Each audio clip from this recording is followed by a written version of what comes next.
Buenas tardes a todos. Les doy la bienvenida cuando son las 6:36 de la tarde a este encuentro síncrono número 2 de teoría de política fiscal, dejando constancia que no hay ningún alumno conectado. La finalidad de este encuentro es hablar sobre la actividad sumativa número 2 y sobre eh, la unidad 2 de nuestra unidad curricular. Bien, estoy en el aula virtual de la misma, dentro de la plataforma de la universidad. Y bueno, vamos entonces en primer lugar a revisar la, la actividad sumativa número 2,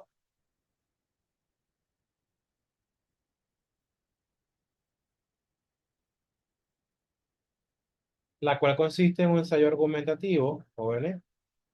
Bien, tienen las fechas claramente establecidas, están desde un principio cargadas las evaluaciones. Bien, están en las cuatro evaluaciones, las cuatro actividades sumativas cargadas. Así que, por favor, recuerden cumplir con todas las pautas y las fechas de entrega. Bien, este ensayo argumentativo puede hacerlo sobre uno de los siguientes puntos. Bien, aquí están los tres puntos: sostenibilidad fiscal en Venezuela, perspectiva de crecimiento y tributación óptima y política fiscal en Venezuela. Y tiene algunas referencias que puede consultar. Bien, entonces, repito, es uno de los siguientes puntos, joven. Bien, por favor, les agradezco que cumplan con las pautas. No me escriban al privado porque no van a obtener respuestas, ni voy a leer nada de eso, ni voy a seguir nada. Si cuando yo corrija después de la fecha de entrega no está el archivo tal cual como lo estoy solicitando, no van a tener notas, jóvenes. No me escriban al privado ni me pidan prórrogas porque no la van a tener. Bien, por favor. Entonces aquí tienen las pautas, tienen las disposiciones de forma, tienen los criterios de evaluación, tienen la rúbrica interactiva. Entonces pueden guiarse con todo esto. Bien, jóvenes. Recuerden que tienen que subir eh, el archivo con el formato establecido. Bien,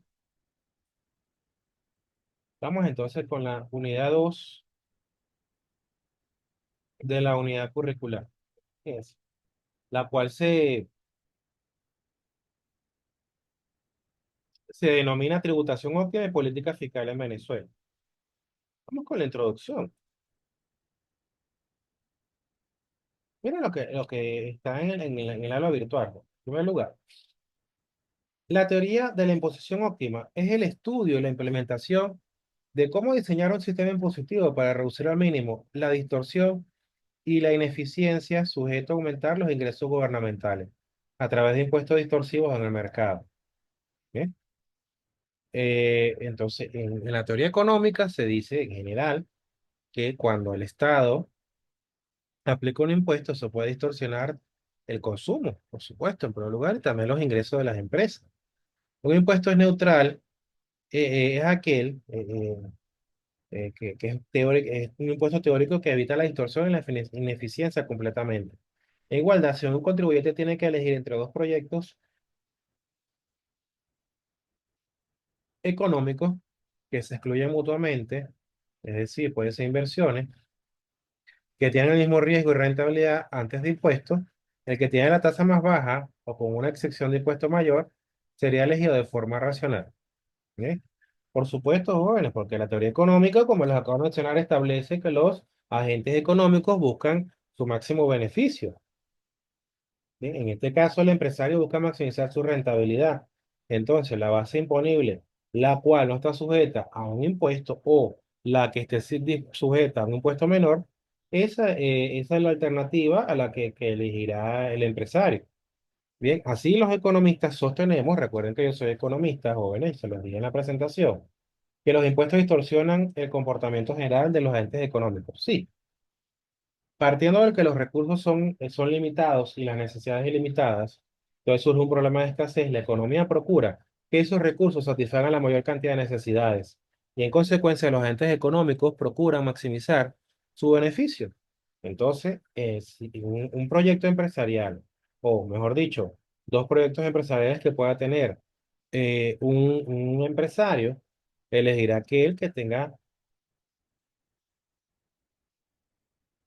entre otras cosas, que pagar menor cantidad de impuestos. Bien, hasta aquí.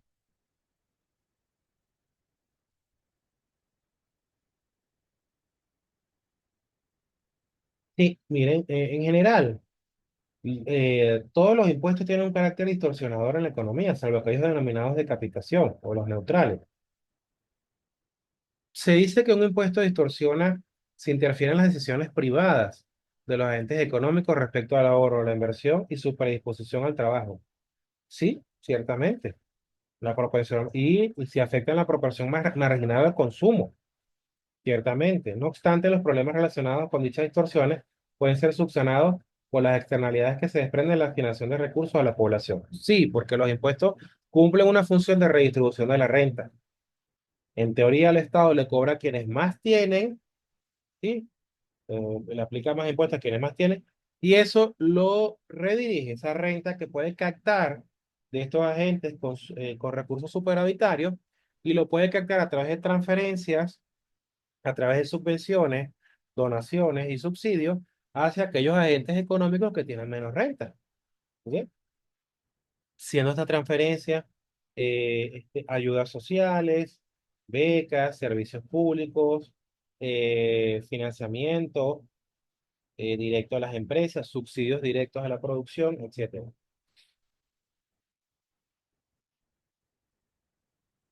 Ajá. Fíjense que, partiendo del carácter distorsionador de la mayoría de los impuestos, algunos pueden ir dirigidos directamente a ciertas áreas que son estratégicas para el crecimiento. Si se asume que la inversión es un elemento detonador del aumento de la producción, cualquier impuesto que conlleve una disminución en la misma irá en contra del crecimiento económico. Por tanto, aun cuando se estima que todos los impuestos distorsionan no todos afectan en la misma proporción, la generación de crecimiento y de riqueza, claro está, joven. Y se hace necesario establecer una distinción entre los tipos de impuestos que conforman la estructura tributaria y por consiguiente formular una tributación óptima.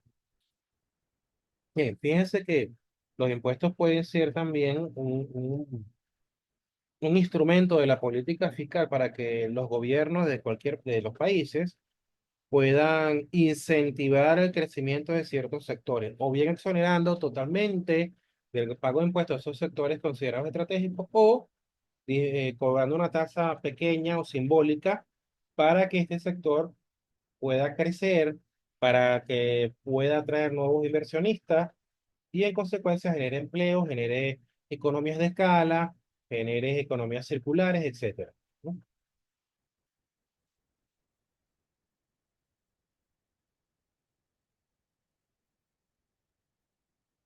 Entonces, la tributación óptima puede ser uno de los elementos más importantes de la política fiscal, porque financia el presupuesto público. Es la herramienta más importante de la política fiscal. En él se especifica tanto los recursos destinados a cada programa como su financiamiento. ¿Eh? Sí, y lo que se procura es que el gasto público obviamente tenga la contrapartida en los ingresos para el Estado, ¿sí? Para entonces mantener esa estabilidad macroeconómica. La pérdida de control sobre el presupuesto es fuente de desequilibrio e inestabilidad con efectos negativos insospechados, incluyendo la inflación.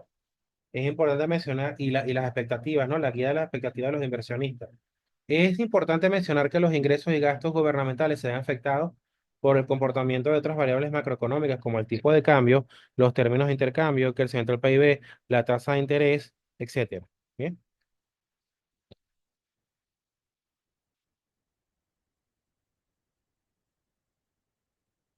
bien, vamos entonces, otro de los elementos, la deuda pública, joven.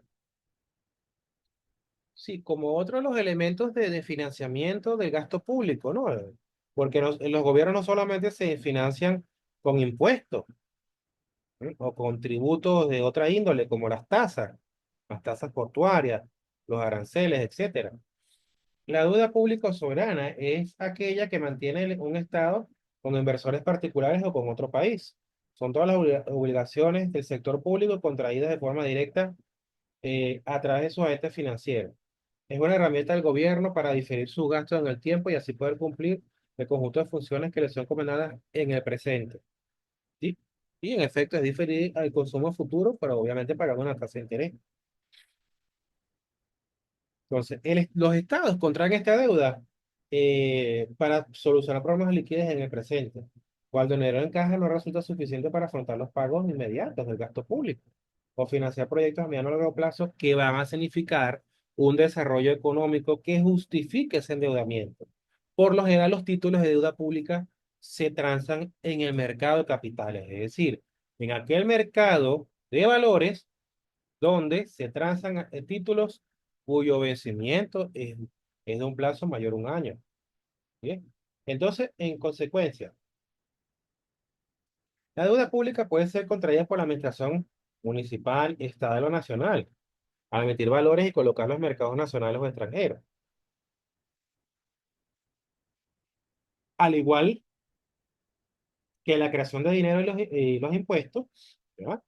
Los títulos de deuda pública son medios que tiene el Estado para financiar sus actividades, incluyendo su programa de desarrollo social.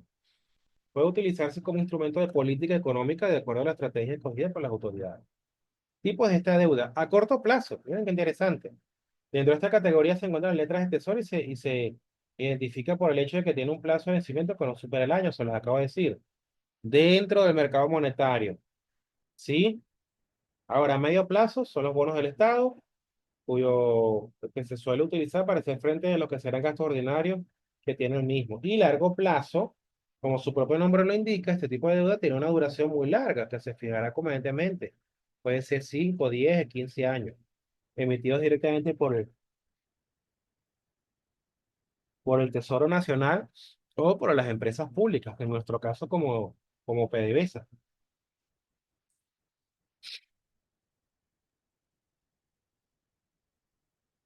Bien, los invito a revisar el resto del material que está aquí en la página, en la aula virtual de la unidad curricular. Cualquier inquietud estoy a la orden por el foro de dudas. Repito una vez más, por favor, cumplan con las instrucciones de la evaluación. Por favor, no esperen a que eh, vean la nota, pedir prórrogas porque no lo van a obtener. No me escriban por el privado. Nuevamente se los digo porque no voy a responder por ahí. No van a obtener respuesta. Bien, para eso yo coloqué en un principio, desde el principio del trimestre, las evaluaciones con todas sus instrucciones. Bien, bueno, es todo por hoy. Hasta luego.